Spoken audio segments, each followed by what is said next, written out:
மறந்தவதான் தூக்கி எடுத்து என்ன தோள் சுமந்து காத்தவதான்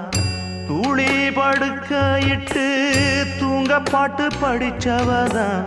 தூசி துரும்பு பட்டா தவதறி துடிச்சவதான் நோய் நொடியில்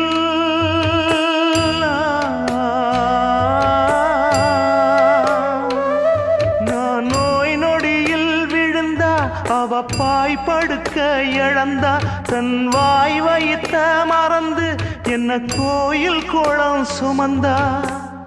அன்னமே அன்னமே அன்னை சொல் வேதமே சொல்லத்தான் ஒரு வார்த்தை போதலியே ஏன் சொந்தந்தான் தாய விட்டு போகலியே.